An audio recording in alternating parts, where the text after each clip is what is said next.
C'est une rare incursion dans une ville complètement défigurée. Une ville en ruine, où la souffrance habite chaque petit recoin. Les habitants de Mariupol déambulent dans les rues à leur risque et péril. Ils sont épuisés, malades, désorientés et surtout affamés. Ça fait plus d'1 mois qu'ils sont privés de tout, enfermés comme des animaux en cage. On est sans électricité, sans eau, sans gaz, sans pain, crie Tamara de sa fenêtre.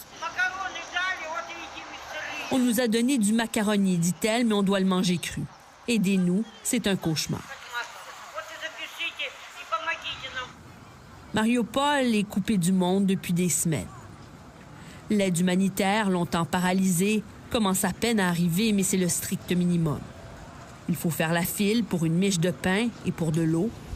Сало надо, мясо, рыба, чтобы волосы не выпадали, и зубы тоже, ясно? Хлеб это так, чтобы не сдох. On a besoin de viande, dit cette femme, de poisson pour rester en forme, ne pas perdre nos dents et nos cheveux.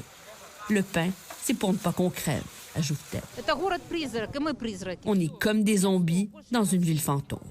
Ces images et ces témoignages ne sont qu'un aperçu du désespoir collectif. Nous n'avons plus d'endroit où aller, dit Natalia Ivanova. Nous sommes chez nous, sans travail, sans maison, sans rien.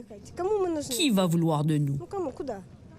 Beaucoup n'ont même plus où dormir. Ils se contentent d'un petit bout de trottoir pour fermer les yeux, le temps d'oublier leur cruel destin. La fatigue, la faim, la soif ne sont pas les pires des supplices pour ceux qui cherchent désespérément leurs proches. Anatole, nous sommes ici, dit le texte sur l'affiche. Nous t'attendons à cette adresse, en espérant qu'Anatole soit encore en vie. Natalia aussi cherche sa fille. Elle est introuvable.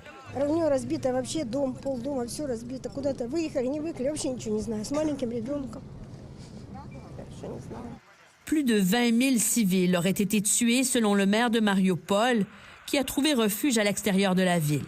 Виїхало з міста десь 150 тисяч населення. В місті, на жаль, сьогодні залишається і чекає на евакуацію десь приблизно більше 100 тисяч населення. L'armée russe contrôle maintenant plus de 80% de la ville et tout son patrimoine. Le désormais tristement célèbre théâtre de Mariupol n'est plus qu'une ruine, hantée par la mort. Notre équipe, guidée par l'armée russe, vient tout juste d'y découvrir les corps calcinés d'une femme et d'un enfant. Ils étaient des civils innocents qui s'étaient, comme tant d'autres, réfugiés ici pour échapper au bombardement.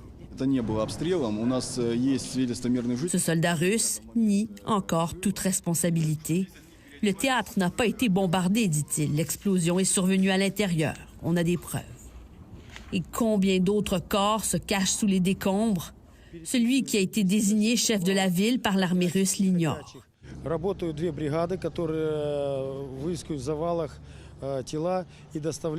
Il dit que 2 équipes ont été déployées sur le terrain pour les entreposer dans des réfrigérateurs ou dans des morgues. Car pour l'instant, ils sont dans nos jardins, dit cet homme.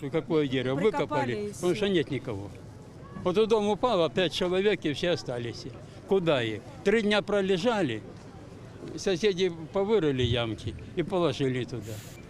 Il espère qu'un jour, les victimes seront enterrées avec dignité, une fois les combats terminés. Ce qui reste de résistance ukrainienne à Mariupol est retranché dans cet immense complexe industriel et les combats, tels une guérilla urbaine, se font entendre au centre-ville. Mais plus personne ne sursaute. C'est la trame sonore du calvaire quotidien de leur apocalypse.